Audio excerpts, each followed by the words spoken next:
do I feel like I linger between the words to say the words to remember. Alright guys, what's up? Today we're going to be talking about Goki Shibukawa from the Grappler Baki series. He's really big on the whole, the skill kind of thing. So like you've got your big tough fighters like Oliver Biscuit and Jack Hanma and Karu Hanayama. You know, they all use big muscles and they're very powerful men, but Shibukawa is really the antithesis of that. He's all about, you know, technique, he's all about skill, he's not really got a whole lot in the ways of, you know, brute physical strength, but what he lacks in physical strength, he definitely makes up for in his martial prowess. So I'm just going to be talking about things like his personality, techniques, you know, his role in the series. You know, he's made quite a few appearances over the last, you know, 3 decades of Grappler Baki stuff. So it's interesting to get to talk about him. I know in my Hector Doyle video I made mention of maybe like going in the order of like weakest to strongest for like the top like 25 fighters. Yeah, I'm throwing that out the window because I just gotta talk about Shibukawa. He's one of my favorite characters in the series, and he's up there as far as like characters in anime in general. He's definitely an extremely cool character, and I was just dying to talk about him, so I've pretty much abandoned that ship, but don't worry, I plan to make a list about people I consider to be the top 25 strongest Baki characters.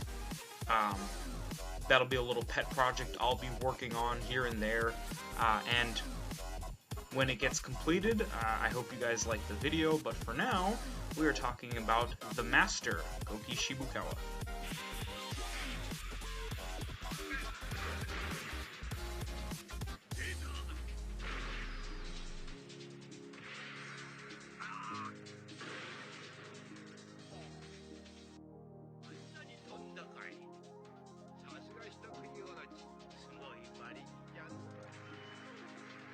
So, as far as personality goes, Shibukawa is a pretty calm person. You know, he doesn't generally cause a big fuss. He's usually a pretty, I don't know, like a grandpa type.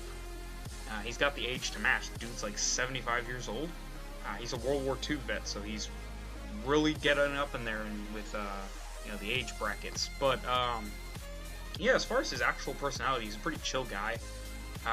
But, you know, we do have instances you'll see, especially towards the beginning of the series, like in the Maximum Tournament and all that, when he's first introduced, you will see that he has slight moments of psychosis that just happen. Yeah, we see him have, like, a panic attack and, like, try to murder Doppo in the middle of their fight. You know, he seems pretty chill, he's doing whatever. He's, you know, talking about how, like, Doppo won't attack him, and he won't attack Doppo. And he's like, oh, okay, well, you know, we can't just not attack each other, this is a fight. So I'm going to rip out your spine. I'm like, okay, somebody flipped the switch in Shibukawa. He is not the same person he was a couple seconds ago. My man's got bipolar disorder.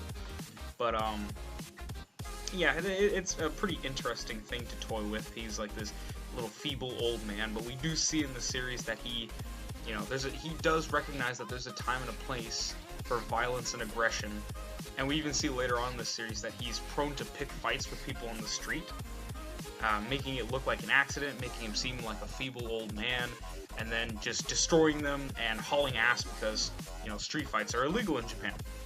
So, you know, I would say this probably has something to do with his time as a veteran. You know, he's probably all jokes and laughs and funny guy, sweet old man, but he does have that, like, ruthlessness within him that probably stems from his time in the wars. We see that he's already exhibiting that kind of behavior in his, like, mid to late 20s, I believe, when he first takes over the dojo that he was training in. He attacks his master, Mikoshiba, and they basically go into like a full-on like kill or be killed combat. But it didn't really end up like that. Just to clarify, he goes to fight his master.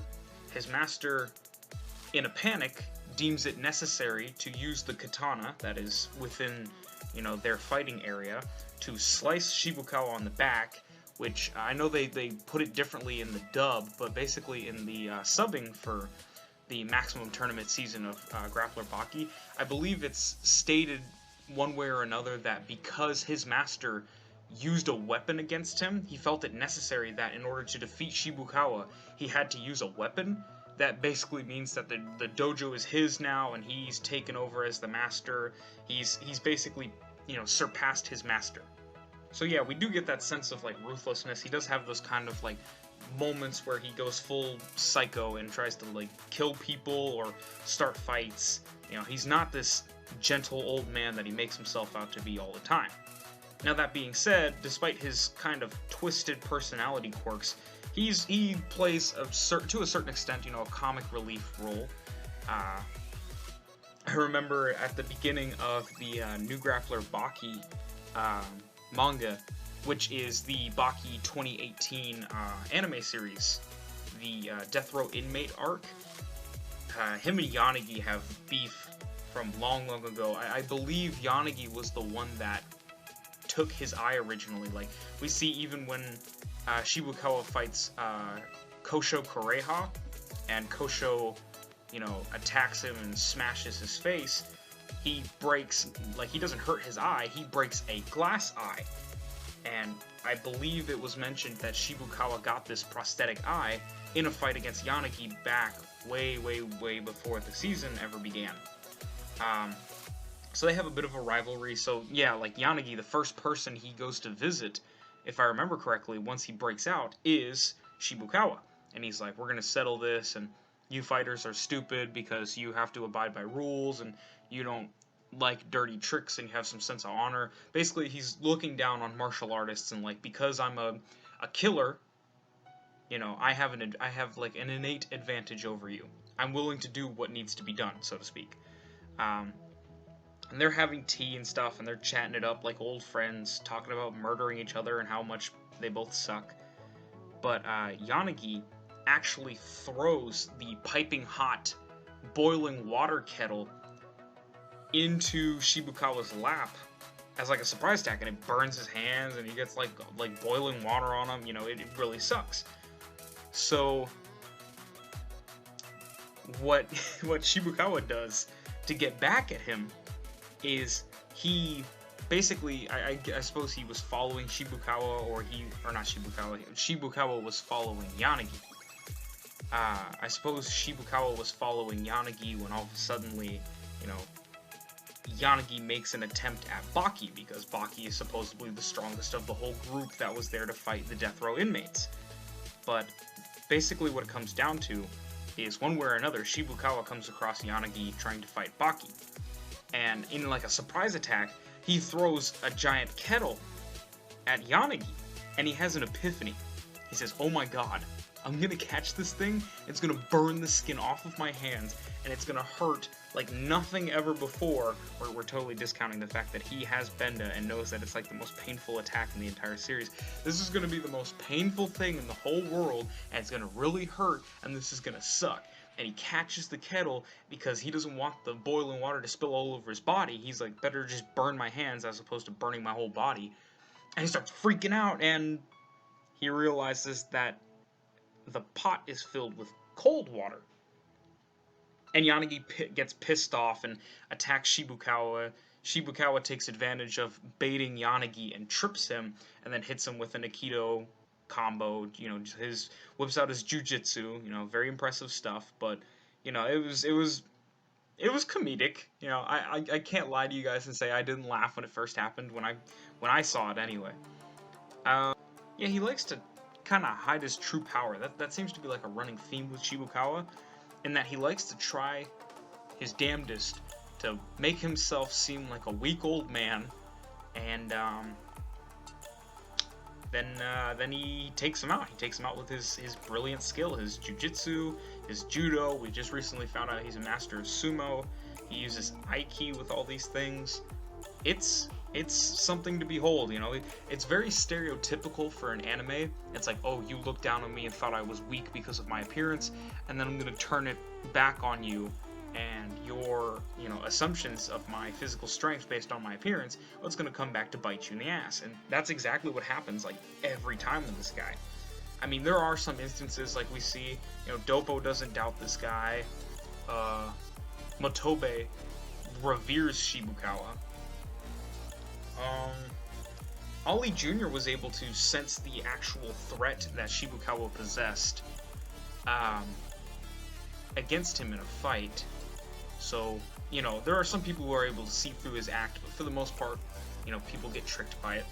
Like, when he was fighting Kosho, one of the first things he did was, you know, ask the judge to, you know, exit the arena and use the bathroom because he's an old man, you know.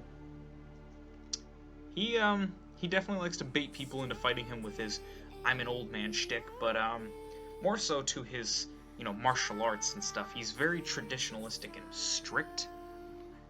He doesn't do warm-ups. They talk about that in his fight against Doppo. He doesn't do warm-ups.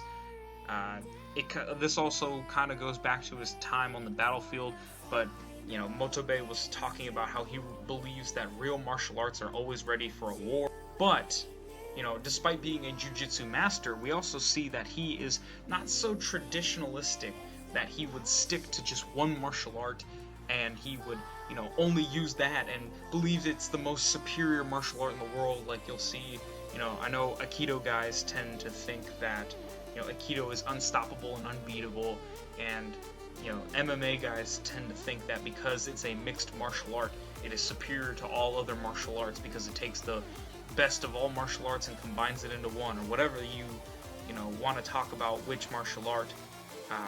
For me, I think it really depends on the person. I think that if you got an Aikido master with, like, I don't think Aikido is useless, I just think it has a really high learning curve, and the learning curve to make Aikido useful in actual combat realistically isn't worth it when you can become just as powerful with a different martial art in, like, a fourth of the time, or even a smaller fraction potentially. But just for the sake of saying, you know, let's say we have like a 150-year-old Aikido expert, and he goes up against a dude who's been doing MMA for like 2 years.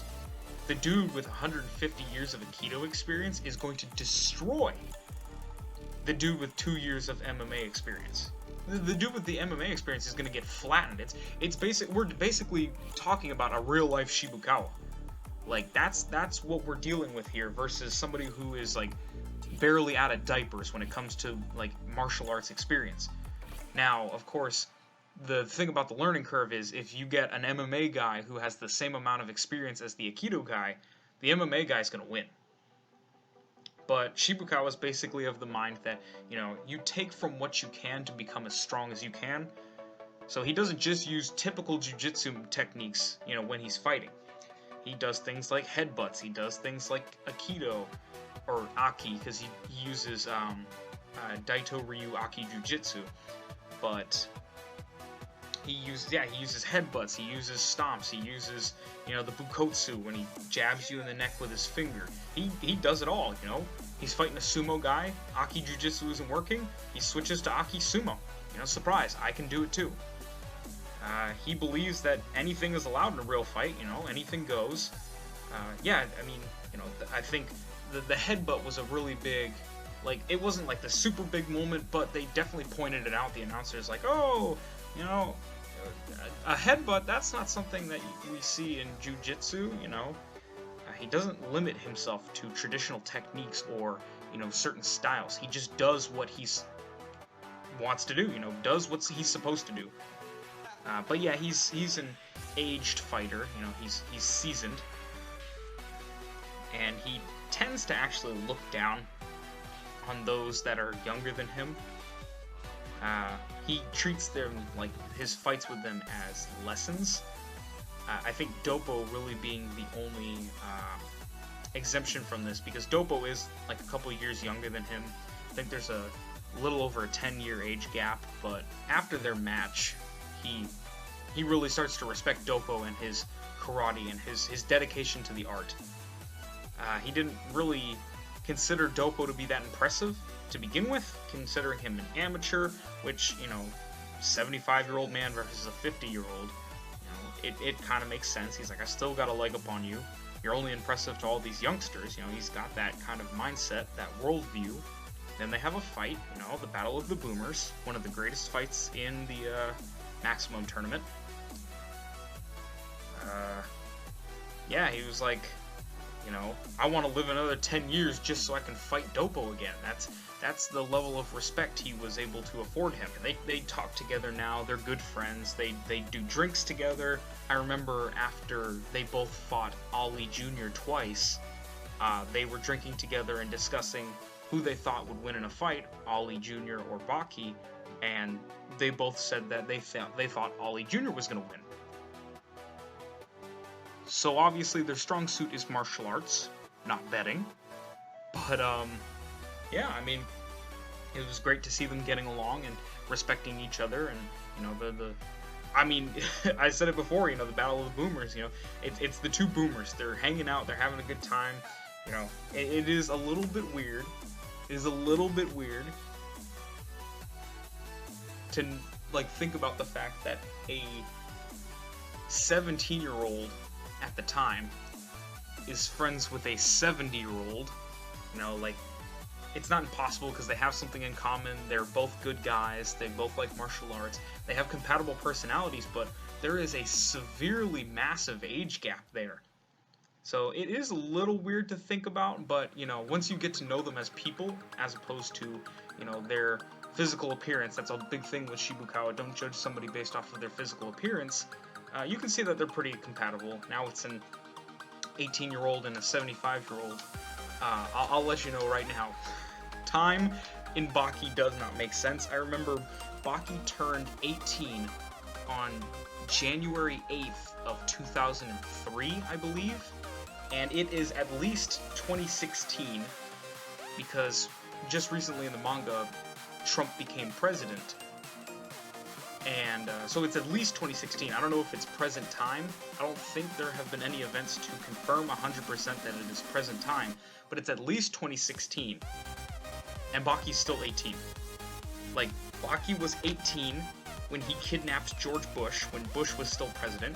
Baki was 18 all throughout Obama's run as president, and Trump has just become president in the Baki world, or he has become president at some point, and Baki is still 18, so time does not make sense. Shibukawa is only 75, and it's been actually, it's been about 5 years, but it's Baki's age that doesn't really make sense.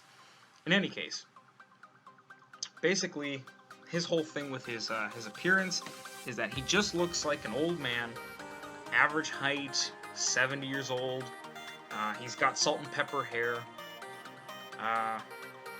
He kind of changed his hair towards the beginning of the Baki 2020. We see that he's starting to look more like the Shibukawa in the current manga. Instead of looking like MC Hammer with a flat top, he has now rounded off his head. So he actually looks like a person instead of, a person wearing a gift box on his head. He wears, old people glasses. You can usually see him wearing his Aikido uniform, or something that looks similar to a kimono or traditional Japanese wear. He's got his prosthetic eye, but you literally can't tell it's not real unless it shatters in his face, which has happened 2 or 3 times. But yeah, he looks like a little scrawny boomer.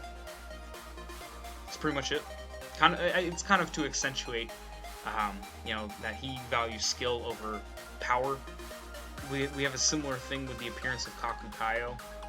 But, yeah, as far as, when he was younger, we see him twice when he was younger. We see him in his mid to late 20s, and just recently in the manga, we saw him when he was 15 or 16, and he basically looks the same, except, de-age him a la Michael Douglas in MCU movies.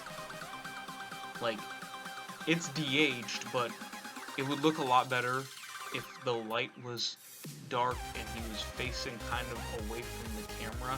He kind of still looks like an old man, even after being de-aged. Like, he's a 20 to 30-year-old, and he looks like he's in his 40s to 50s. He looks like he's in the age range of Dopo.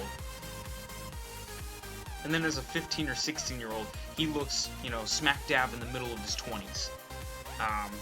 But back then, he was definitely more muscular. He had a bad attitude. He thought he was, like, tough shit.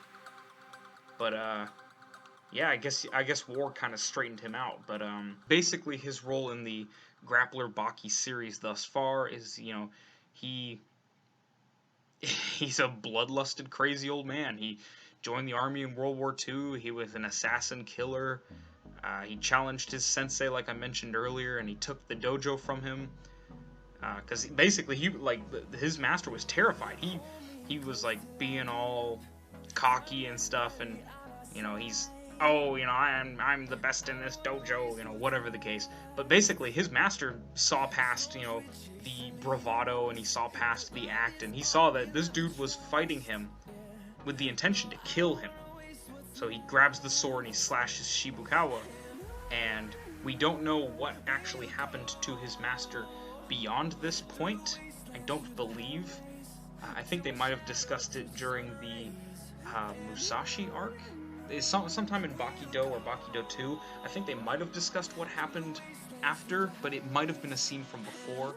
I can't remember for sure, but yeah, basically at this point, Shibukawa has taken the dojo as his own, but we do see that there is one scene I remember where Shibukawa and his master are sitting, and Shibukawa is basically asking him, what is the perfect art of self-defense? His master basically answers him by saying, you know, it's super hard to achieve like a perfect self-defense, but you know, you've got good potential, and you're well on your way through the journey that is developing this perfect self-defense. You know, you've got a chance with your potential. And he basically goes on to say that, like, true self-defense is like a perfect situation where no techniques are really needed because the subconscious stops the fighter from even going into a dangerous situation. So this was basically his explanation as to why Shibukawa has these visions before he fights people, as to whether or not, you know, he can win. If he's got no chance of winning, then his mind will envision things like walls, pits of lava, things to stop him from going to that fight. So he has developed, so to speak, the perfect self-defense. But I digress. That was sure if this conversation happened before or after the fight he had with his master. That was one of the scenes I was referring to. I suppose the fight could have happened before Shibukawa started acting all crazy, because he seems pretty cordial when he's talking with his master. But, you know, by that same token, he could have calmed down but from being an absolute freak. And eventually he, you know, learns to speak to his master respectfully. Or hell, he could have, like, continued that fight and he could have lost, which, you know, would have definitely made him calm down from all his arrogant talking. Yeah, he then shows up in the Maximum tournament. That's, chronologically speaking, the next time he shows up and becomes important. Yeah, Shibukawa is treated as, like, this amazing god-tier martial artist. Like, if any of you are familiar with Aikido in real life, or the concept of Aki, like a smooth flowing grappling style, Aikido is more like the, you know, religious side of that martial arts. Whereas Aki Jujitsu, which is what Shibukawa practices, Daito-ryu Aki Jujitsu, it is more of the combat-used martial arts. It's kind of like Aikido, but it might actually work in a real-life confrontation, you know, being, you know, whatever rank of that martial art you are. Well, Shibukawa is like this. He is like the peak of Aki-style martial arts. He is like the unattainable peak.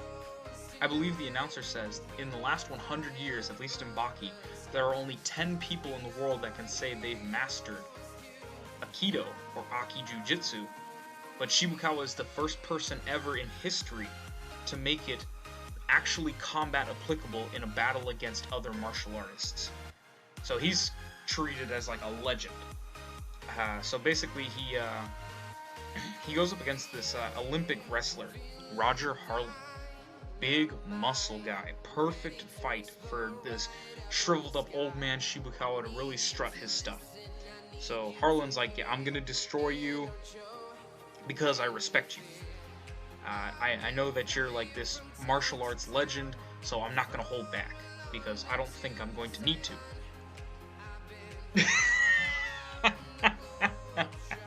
He gets destroyed. He gets destroyed almost immediately. Shibukawa just destroys him. He tries to rush at Shibukawa, doesn't work. Shibukawa whips out a few techniques, and he basically ends the fight by squeezing his finger into Harlan's neck. He used the Bukotsu, and it causes Harlan to lose consciousness. You know, Baki gives Shibukawa back his glasses, and they have a little friendly conversation. It's like, oh wow, you're really awesome. Oh thanks. You know, I'm sure you're pretty awesome too. Ah ha ha, ah ha ha. You know, it's. They're just these two.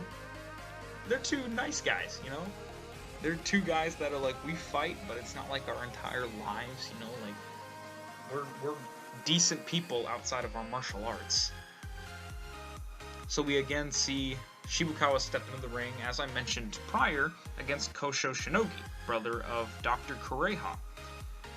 He practices karate, and specifically he has his style, the cord cutter, which allows him to pull nerves, tendons, ligaments, and cause things like his opponent to go blind, for like pulling out optical nerves, stops movement of certain muscles, like he can stop your arm from being able to work properly, or he can decrease your mobility by taking out, tendons and ligaments in your legs. Very dangerous stuff if you know how to use it, and believe me, Kosho knows how to use it. So, Shibukawa makes his comment about needing to go to the toilet, like a fool. But yeah, he doesn't really take a stance at the beginning of the fight. We do see this throughout the series a few times. He just kind of doesn't do anything at the beginning of the fight. So Kosho's like, okay, if you're just going to stand there and look like an idiot, I'm going to fight you first. I'm just going to take you out. And in the back of my mind, I'm like, this is pretty much exactly how the last fight went. You'd think that they'd be smart enough by now to try to bait Shibukawa into attacking, which we do see later with Doppo. That is successful. Shibukawa's bloodlust takes over and he ends up attacking the opponent, and it doesn't go well for Shibukawa. Now, to be fair, Doppo uses a technique that kind of counters Shibukawa's innate ability, because we find out later that one of the main parts of his Aiki is that he senses the intention of his opponent before they attack, and he basically uses that to perfect his timing.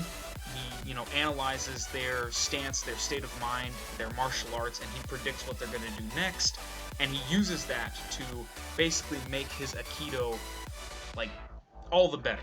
Like, it's one of the main reasons why his Aikido is combat applicable, so to speak, is because he is able to position himself in a way that he can use the flow and momentum against his opponent properly. It's very impressive.